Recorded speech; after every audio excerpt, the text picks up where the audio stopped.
The massive screens in the Galactic Council's central chamber turned dark without warning. All 12 council members stopped their usual morning discussions about trade routes and border disputes. Their multiple eyes turned toward the main display, antennae and sensory organs twitching in confusion. "Report," demanded High Counselor Vierks, their crystalline form pulsing with concerned purple light. The chief communications officer, a methane-breathing Zalaxian, rushed to the controls.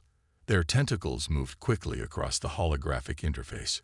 "High Counselor, we're receiving a transmission. It's coming from the Forbidden Zone in Spiral Arm 7. The chamber fell silent. Everyone knew about Spiral Arm 7. 300 years ago, the Council had marked that entire region as too dangerous for exploration. The solar systems there were violent, filled with radiation and unstable planets.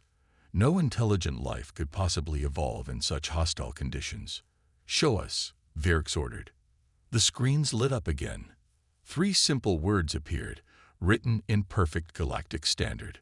"We are waiting." "Impossible," whispered Council Member Thalax, their feathers bristling. "The only way to send a message in galactic standard is to have access to our communication protocols. No one in that sector should have that knowledge." Vierks turned to their chief scientist. "Analyze the source. Now." Dr. Cole, a being made of pure energy contained within an environmental suit, moved forward. "The signal originates from the third planet of a yellow star system. According to our ancient records, that planet should be uninhabitable. It has aggressive plate tectonics, an atmosphere full of corrosive oxygen, and receives deadly amounts of radiation from its star. Yet someone is there," Vierks said. "Someone who has been watching us." The Council's top xenopsychologist, Dr. Mira, stepped forward. Her gas cloud form swirled with anxiety. "High Counselor, in my 1,000 years of studying first contact scenarios, I have never seen anything like this. New species always send mathematical sequences, peace declarations, or cultural information. This is different." "Different how?" Vierks asked. "It's too simple, too direct, and the words themselves." Dr. Mira paused, her form condensing with worry. "They're not introducing themselves. They're not asking for contact. They're telling us they've been waiting. The question is, waiting for what?" Security Chief Rax, a warrior from a high-gravity world, spoke up. "High Counselor, I recommend immediate defensive preparations. Any species that evolves in such harsh conditions and chooses to reveal themselves this way must be considered a potential threat." Vierks raised a limb for silence. "Before we make any decisions, we need more information. Dispatch a stealth probe immediately. We need to know what we're dealing with." As the Council members rushed to carry out orders, Dr. Mira stayed behind. Vierks noticed her lingering presence. "You have something else to add, Doctor?" "Yes, High Counselor. The message itself reveals something disturbing about this species. They didn't just learn our language. They understood exactly how to unsettle us. 3 words, carefully chosen to create maximum impact. This suggests not just intelligence, but deep psychological insight." Vierks's crystalline form dimmed slightly.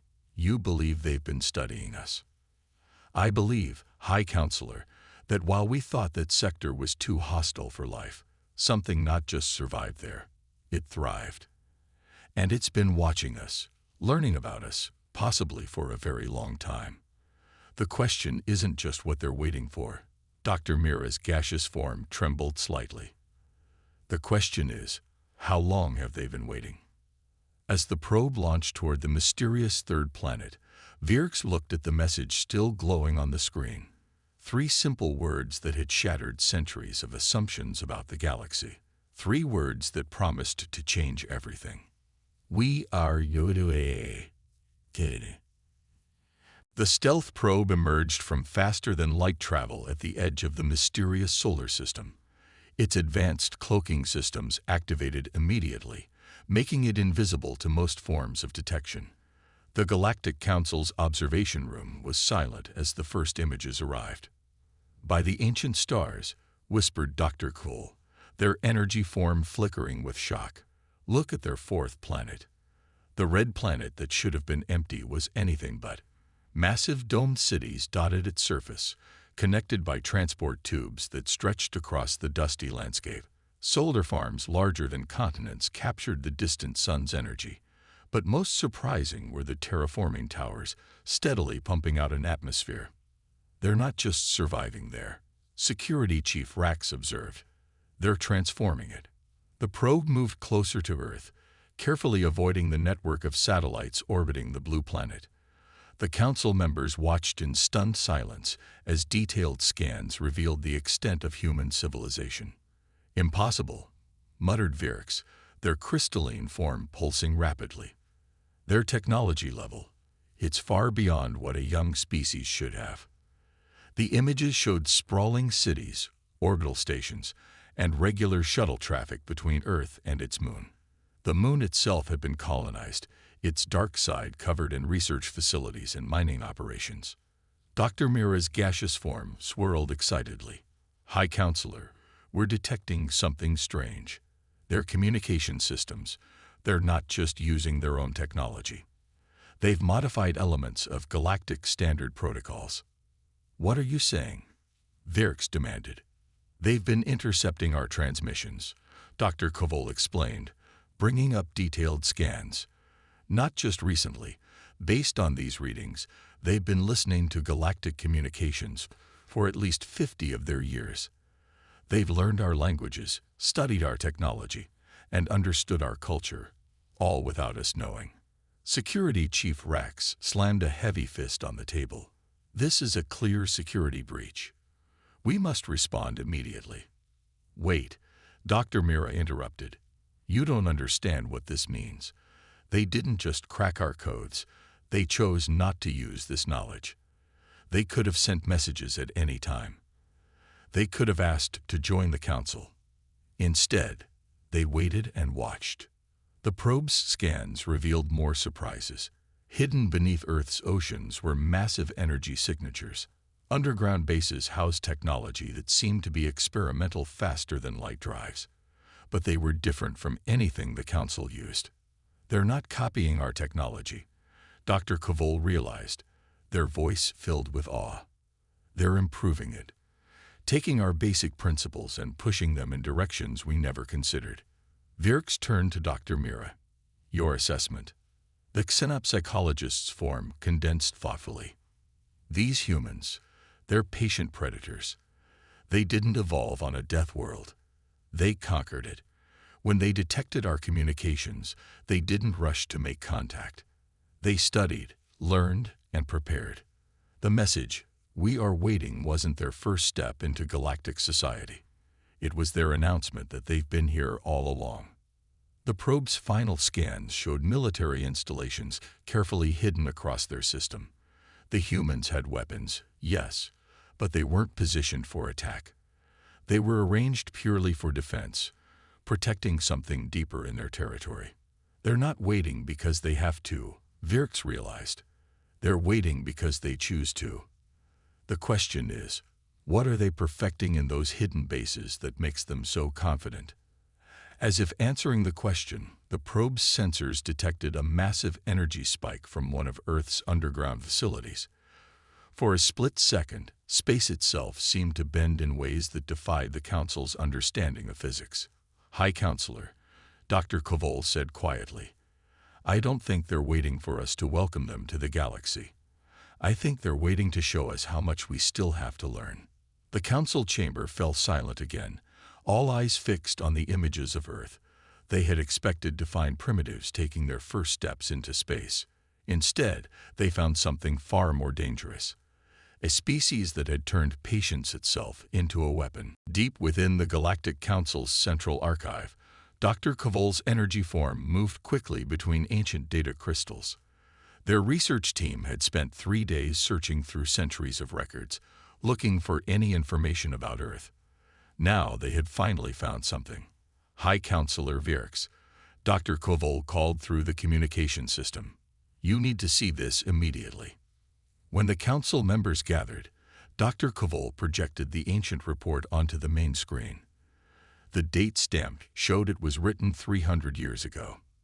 This is the original survey of Earth's solar system, Dr. Koval explained. The exploration team marked it as completely unsuitable for intelligent life, for multiple reasons. The report filled the screen, and Orcs read aloud. Planet Earth. Assessment. Deadly Class 5 environment. Extreme geological instability. Regular volcanic eruptions. Constant earthquakes. Atmosphere contains toxic oxygen. Seasonal temperature swings of over 50 degrees. Regular impacts from space debris. Recommendation. Avoid all contact. No species could evolve higher intelligence in these conditions. Security Chief Rax laughed, a harsh sound from their armored throat. No species except humans, apparently. Dr. Mira floated closer to the screen, her gaseous form swirling with excitement. Look at these atmospheric readings. The oxygen levels that we consider toxic. Humans don't just tolerate it. They need it to survive. They breathe poison and turn it into energy. More ancient records appeared on nearby screens. Each one described another impossible aspect of Earth that humans had not just survived, but mastered. Their home planet experiences constant crustal movement. Dr. Koval continued. Most species would have gone extinct from the earthquakes alone. But humans? They built flexible buildings that move with the ground. They constructed cities that float on the ocean. When nature challenged them, they engineered solutions. Virx's crystalline form pulsed with concern. What about their sun? Our records show it bombards the planet with radiation. Dr. Koval brought up another file. Yes, and that's perhaps the most fascinating part. Humans evolved a protective layer in their skin. They don't just survive the radiation. Some of them deliberately expose themselves to it for pleasure. They call it getting a tan. The council members shifted uncomfortably. The idea of voluntarily exposing oneself to stellar radiation was disturbing to most galactic species. There's more, Dr. Mira added. Their planet's high gravity should have limited their development. Instead, it gave them dense bones and strong muscles. When they started exploring space, they had to solve the opposite problem: how to survive in environments with too little gravity. Security Chief Rax moved closer to the displays. So we're dealing with a species that breathes poison, enjoys radiation, has bones like steel, and builds cities on moving ground. Their battle-scarred armor clicked as they shook their head. No wonder they were waiting. They probably think we're the fragile ones. Dr. Koval pulled up one final record. But here's what truly sets them apart. Most species evolve to avoid their planet's dangers. Humans, they challenge them. If a place is too hot, they make it cool. If it's too dark, they create light. They don't adapt to their environment. They force their environment to adapt to them. Virx was quiet for a long moment. Dr. Mira, your psychological analysis. The xenopsychologist gathered her thoughts before speaking. Most species develop intelligence as a way to avoid threats. Humans developed intelligence as a way to overcome them. They don't see problems as warnings to stay away. They see them as challenges to be beaten. This makes them unlike any species we've ever encountered. And now these challenge seekers have mastered our technology and developed their own, Virx said quietly. The question is, what impossible thing are they planning to do next? As if to emphasize the point, another report came in from the probe watching Earth. Humans had started building something massive in orbit around Mars. Something that, according to all known laws of physics, shouldn't be possible. But then again, according to all known laws of nature, humans themselves shouldn't have been possible either. The Galactic Council's communication team made a breakthrough on the fourth day. After analyzing countless intercepted signals from Earth, they finally managed to decode something called the Internet. Now, the council members stared in disbelief at the flood of information appearing on their screens. These can't be real, Security Chief Rax said, their armor plates clicking in agitation. Are they imagining meeting us? Dr. Mira's gaseous form expanded with excitement. They're called science fiction. Stories humans tell each other about possible alien encounters. They'd been creating these for over 200 years. The screens showed thousands of books, movies, and games. Each one presented a different scenario of humanity meeting alien life. Some were peaceful, others violent. Some showed humans as galactic heroes, others as underdogs fighting for survival. Look at the dates, Dr. Cavol pointed out. They were imagining space travel before they even flew their first aircraft. They dreamed of reaching other planets before they left their own atmosphere. Virx's crystalline form pulsed with deep blue light, a sign of amazement. You mean they practiced first contact in their minds for generations before it actually happened? Exactly, Dr. Mira replied. While other species evolved to fear the unknown, humans evolved to imagine it. They've played out every possible first contact scenario in their stories. They've mentally prepared for everything from peaceful trade to galactic war. The council watched segments from various human entertainment. They saw humans befriending aliens, fighting aliens, teaching aliens, learning from aliens, and even falling in love with aliens. That's not all, Dr. Cavol added, bringing up more files. Look at their scientific development. Every time they imagined something in their stories, they eventually tried to build it. Space stations, laser weapons, faster than light travel. They dreamed it first, then made it real. Security Chief Rax moved closer to the screens. So when they detected our communications, they were ready, Dr. Mira finished. Not just technologically, but psychologically. They had already thought about every way this could go. That's why they waited and watched. They were comparing reality to their imagined scenarios, adjusting their plans accordingly. Virx turned to another screen showing human scientific papers. Their approach to space travel is unusual. Because they're not just copying our methods, Dr. Cavol explained. They took our basic principles and combined them with ideas from their science fiction. They're trying things we never considered because we never imagined them. Dr. Mira pulled up more files. And look at their educational system. They teach their children to ask what if. They encourage them to imagine impossible things. Most species teach their young to accept the world as it is. Humans teach theirs to dream about what it could be. Is that why they've been so patient? Virx asked. Because they're still dreaming up new possibilities. Partly, Dr. Mira answered. But I think there's more. In many of their stories, humanity makes mistakes by rushing into galactic society too quickly. They've learned from their own imagined failures. Suddenly, the screens flickered. A new transmission from the probe showed more construction around Mars. The humans were building something that looked remarkably similar to one of their science fiction designs. They're not just waiting, Dr. Cavol said quietly. They're making sure their reality matches their best imagined scenarios before they reveal themselves fully. Virx stood silent for a moment. So the species we thought was too primitive for contact has actually been rehearsing this moment for centuries. Yes, Dr. Mira confirmed. And that's what makes them truly dangerous. They don't just adapt to survive.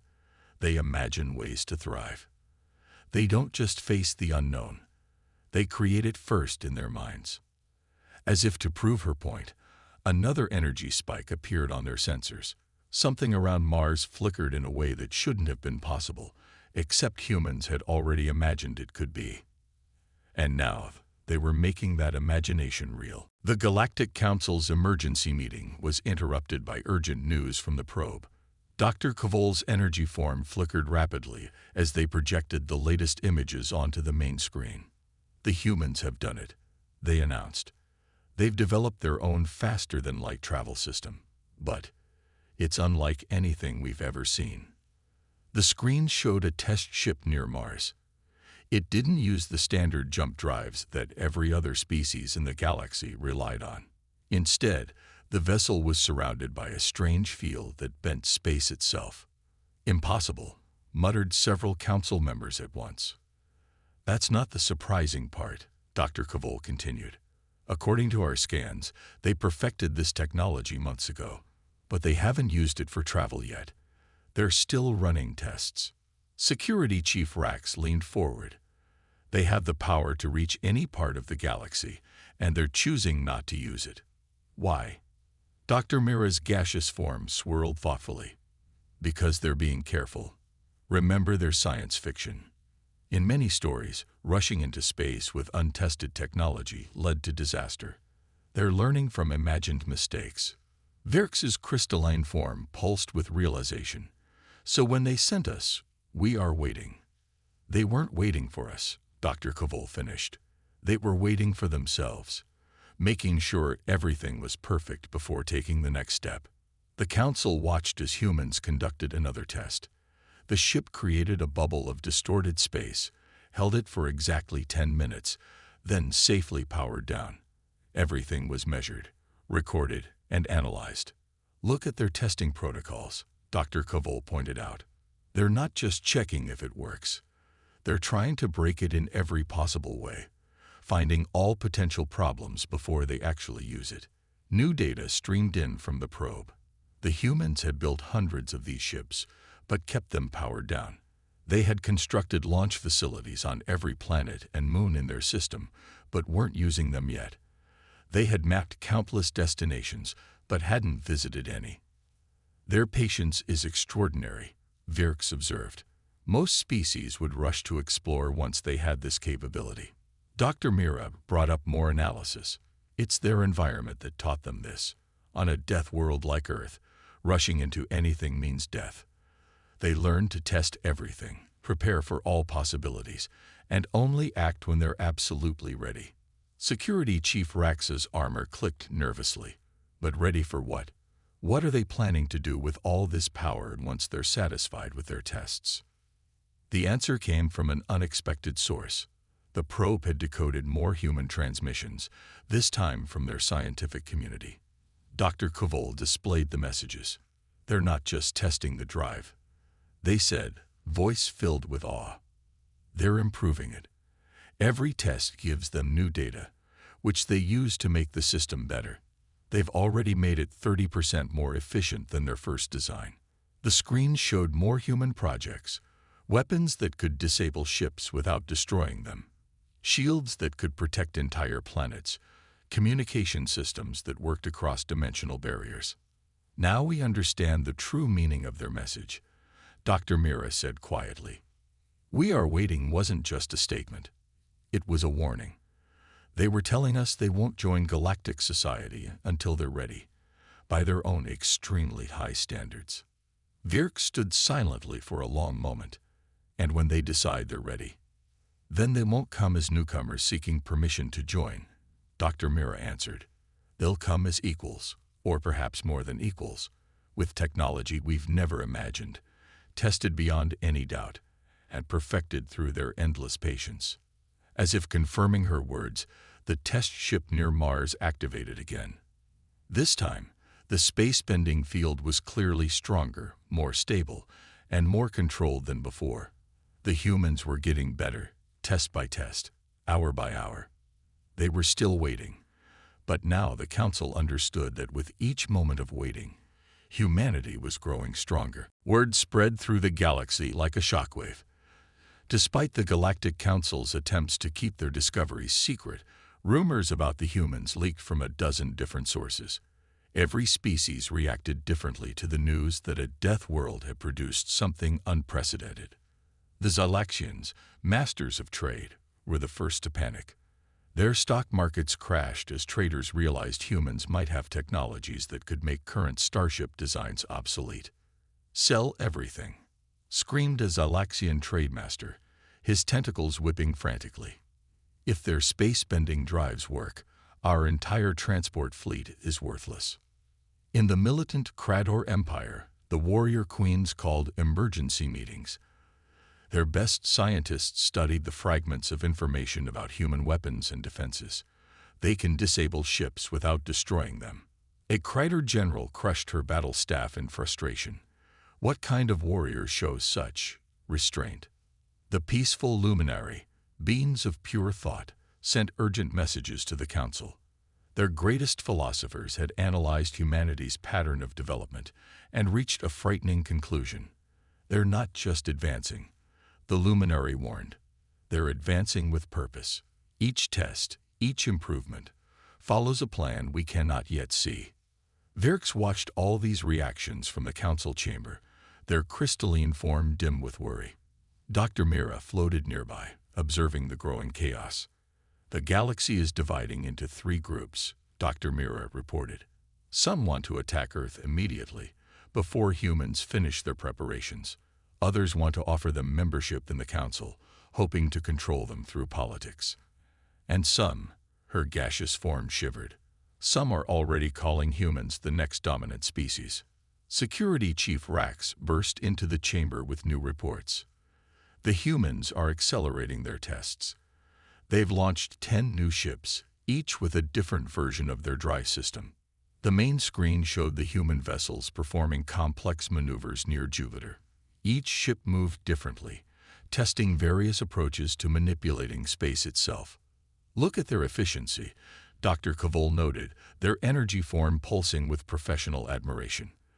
They're not running the same tests repeatedly. Each ship tries something new, and they share all data instantly. More reports flooded in from across the galaxy. The militant Vreks were building weapons platforms along their borders. The technological synthetics were desperately trying to copy what little they knew of human designs. The ancient Orcs were emerging from centuries of isolation, worried about the changing balance of power. High Counselor, Dr. Mira said urgently, we need to make a decision. The galaxy is descending into chaos, and we haven't even met the humans formally yet. Virks raised their crystalline limbs for silence. What do our latest probes show? Dr. Kavol projected new images. The humans had built something massive in orbit around Mars, a station bigger than anything in known space. But instead of using it, they were methodically testing every part. They must know we're watching, Security Chief Rax said. They must see the galaxy panicking, but they just keep testing, improving, waiting. Because they don't care about our panic, Dr. Mira realized. They're not waiting because of us. They're waiting because that's how they survived their death world, by making sure everything is perfect before taking action. A new alert flashed on the screens. The humans had started building identical stations around every planet in their system. They were preparing for something big, but with the same careful patience they showed in everything else. The galaxy fears them because they're powerful, Virks said quietly. But they're powerful because they never stopped fearing failure. Every test, every improvement, is driven by their need to be absolutely certain. As if proving their point, another human ship appeared near Saturn, testing yet another new variation of their dry system. They weren't just waiting anymore. They were perfecting themselves, one careful step at a time.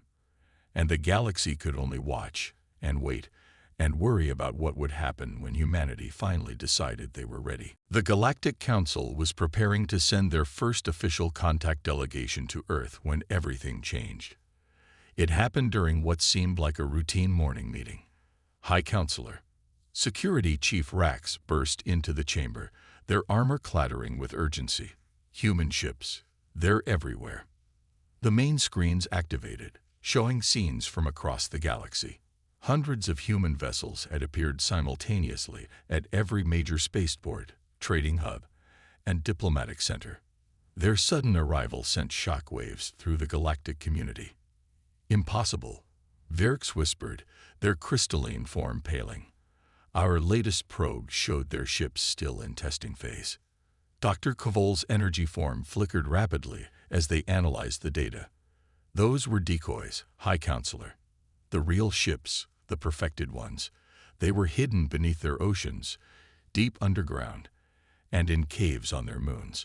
What we saw being tested was just the technology they wanted us to see. The human ships were unlike anything the Council had expected. They didn't use the space-bending drives they had been testing publicly. Instead, they moved through space in ways that defied known physics. Look at their design, Dr. Mira noted, her gaseous form swirling with excitement. No weapons pointed outward. No obvious defenses. They're not here to fight. A transmission reached the council chamber, broadcasted simultaneously to every species in the galaxy. A human appeared on screen, wearing a simple uniform with no military insignia. "Greetings, galactic community," the human said calmly. "We apologize for any alarm our arrival may have caused. We come not as conquerors or supplicants, but as teachers." The council chamber erupted in confused discussions. Security Chief Rax's armor plates clicked nervously. "Teachers, they think they can teach us." The human continued. "Our message, 'We are waiting,' was misunderstood by many. We weren't waiting for your acceptance or preparing for war. We were waiting until we found solutions to the problems that plague this galaxy." The screen showed images of human technologies far beyond what they had revealed before. Devices that could restore dead worlds to life, energy systems that required no fuel, and medical techniques that could extend lifespans of any species. "On our harsh world," the human explained, "we learned that survival means helping others survive. We studied your civilizations, learned your problems, and developed solutions. We waited until we could help everyone, not just ourselves." Dr. Mira's form expanded with sudden understanding. Of course, a species that evolved on a death world wouldn't see competition the way we do. They survived by working together, by solving problems. The human ships began sharing detailed technical data with every world they visited. They weren't just giving away technology. They were teaching others how to understand and improve it. "We hid our true progress," the human continued, "because we needed to be certain. Our world taught us that partial solutions often cause more problems. But now we're ready to share, ready to teach, ready to help this galaxy become something greater." Virk stepped forward. "You could have conquered us. Why choose to teach instead?" The human smiled. "Because that's what humanity does. We faced a world that should have killed us, and we learned from it. We discovered your civilizations, and we learned from them. Now it's time for us to share what we've learned." As the human finished speaking, more ships appeared, carrying teachers, scientists, and engineers to any world that would welcome them. They brought not demands or threats, but solutions and hope. "Now we understand," Dr. Koval said quietly. They weren't waiting to perfect their weapons or defenses. They were waiting until they could help everyone. Security Chief Rax looked at the screens showing humans peacefully landing on 1,000 worlds. So the most dangerous species in the galaxy turned out to be the most helpful, Virx finished. Because on a world that tried to kill them every day, they learned that the greatest power isn't the ability to destroy or conquer. It's the ability to improve, to solve, to teach, Dr. Mira added. And now they're ready to teach the entire galaxy.